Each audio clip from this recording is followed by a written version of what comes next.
I have a problem with how Monster Hunter handles scaling for multiplayer. This has been an issue for me since day one of playing Monster Hunter World. In this video, I'm going to try and explain my grievance and offer a possible solution. The issue boils down to the philosophy behind having a cooperative experience in the first place. Why do you play with others? There's lots of reasons. You might like playing with your friends, or you might like playing alone but with other people around. That's fine, those are perfectly legitimate choices. But one of the main reasons people choose to go into multiplayer is because they want help. In fact, from a technical standpoint, that's what it's there for. Here's the problem though. It doesn't actually work. In the time I've played World, Iceborne, and the Rise demo, I can count on my right hand the number of times I've had an easier time in co-op than I would have had solo. The problem, as far as I see it, is the HP scaling. Let's use Magnamalo as an example. Here is a list of his HP, depending on how many hunters have joined. Let's do some basic math, using the leftmost numbers as the standard.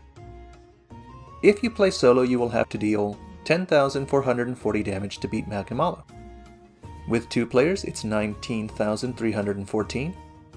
With 3, it's 27,405. And with 4, it's 34,452.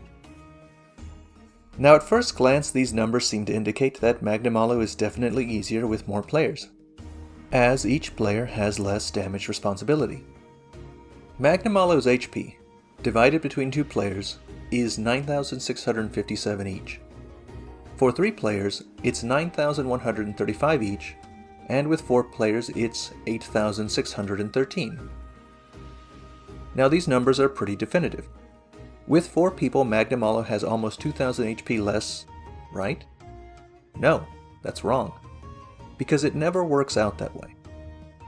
You may have heard me talk before about the Matthew effect in a previous video.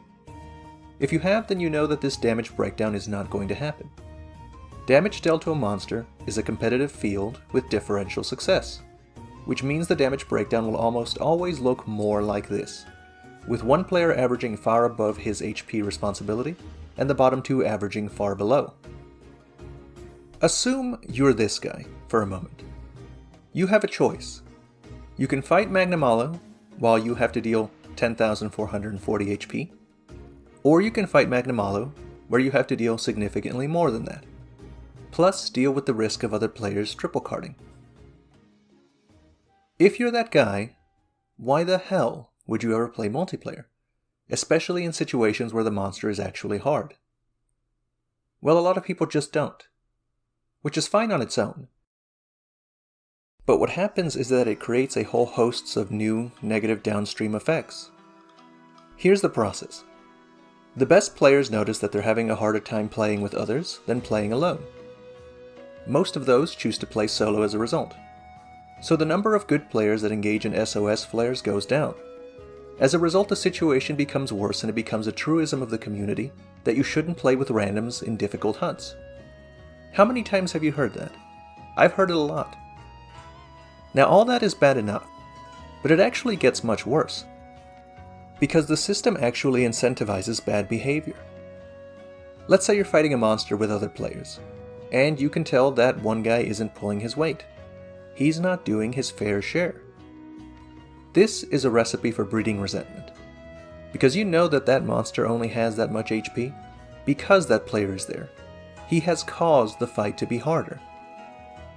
Now, let's compare that situation to one where the monster has fixed HP. Well now, everything changes, doesn't it?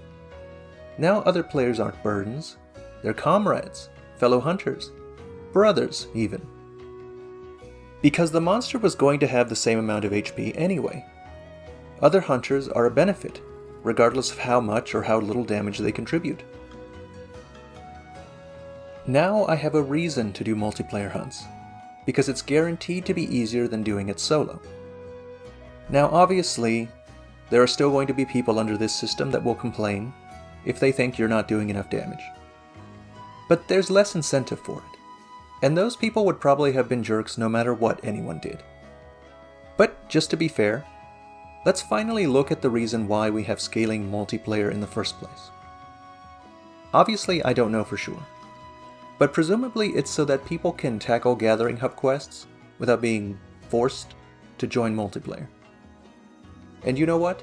Fine. Let's keep the scaling. But can't we compromise here? Can I at least have some monsters with fixed HP? Some of the harder ones? The ones with presence? The ones with a little gravitas? Because you see, I really like playing with others. I just wish I had more reasons to do so. And that's the end of this rant. For anyone that I haven't alienated yet, I'm sure I'll get to you in a future video. Until then, thank you for listening.